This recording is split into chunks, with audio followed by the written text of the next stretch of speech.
Hello everybody, Godo here. And I just wanted to give a quick update on the Unity pricing situation since I made a video, I think just 2 days ago about it.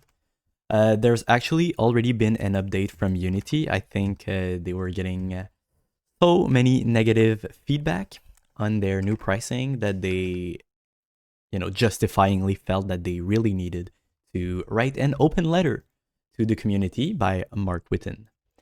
They actually walk back a lot of the things that they said here in this open letter, and they also clarify that there's new things that are going to be happening that are actually very good for developers. Like the Unity personal new pricing just doesn't exist anymore.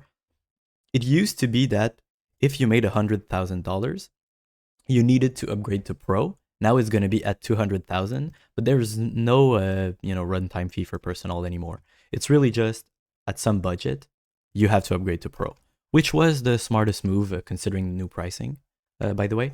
But yeah, the other thing that concerns the actual money part of it is that now the cap is 2.5% instead of the 4% that I mentioned in my previous video. So to adjust according to that, I did update my tool here, which is just a Google Sheet, which is view only for you guys, but you can download it and modify it in your own Google Docs. And you can just, input numbers that are correct for your personal situation, or just try out, the amount of purchases and how much you owe Unity or Unreal, or 0 for Godot. This is the old version that I presented in my previous video, but it's deprecated, as I said. This one has been simplified a lot because, one of the also very important things, it's self-reported now. They're not gonna check themselves your data. You're just gonna tell them, hey, I got this amount of downloads, I got this amount of sales, which is much, much, much better because if you're using, just an upfront sale, a traditional kind of game, right?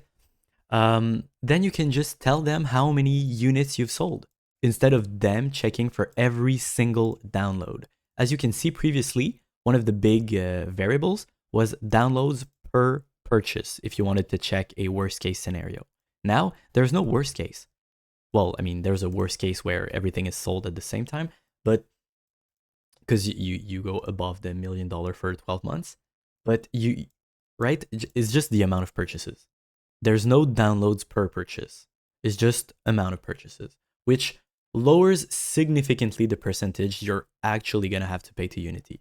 Like I did also add cheekily a TLDR table. Unreal 5%, Unity 2.5%, but in real life, you're almost never gonna pay 2.5% to Unity.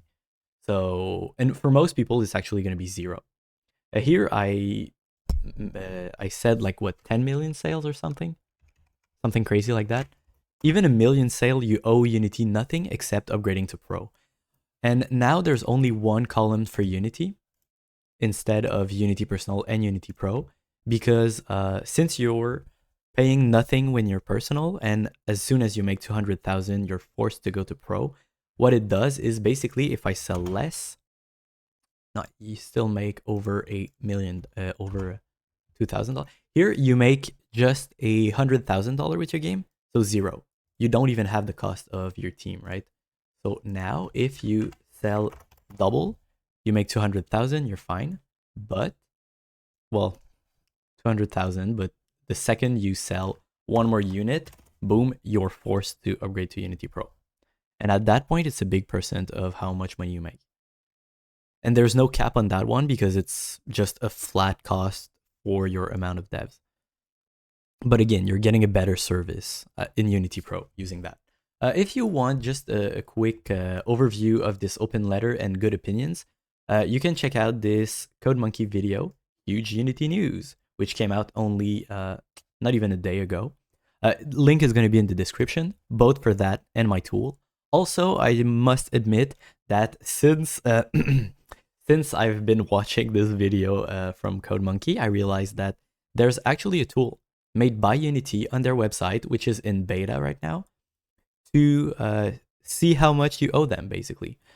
So, it does make my tool a little less useful than it used to be. Though they calculate like actual thing by month and everything. I just go worst case scenario. Okay, so mine is more like an upper limit of how much you might have to pay them overall, for your game, not every month like they do, just overall. This is the worst case scenario. This is the maximum amount of percentage they're going to take from your game. And yeah, that's it. I also compare to Unreal, and well, Godot is just a funny joke because it's always 0. What have I done? So yeah, that's basically going to be it. It's going to be linked in the description, and similarly to the last one, if there's any updates here, because maybe, I don't know, maybe they're going to change numbers, maybe the 15 cents is going to change, something along those lines. If it happens, very simple, I'll just update the current document, and I'll also pin a comment to this current video, which will be listing every edit that I've done. All right. So thanks for watching. And yeah, don't give up on Unity if you're making a game right now. It would be a bad idea because you're probably not going to have to pay them anyways. But otherwise, I still have lost a bit of trust in Unity personally, and I will be trying out other engines. Okay? So see you next time, hopefully. Have a nice day.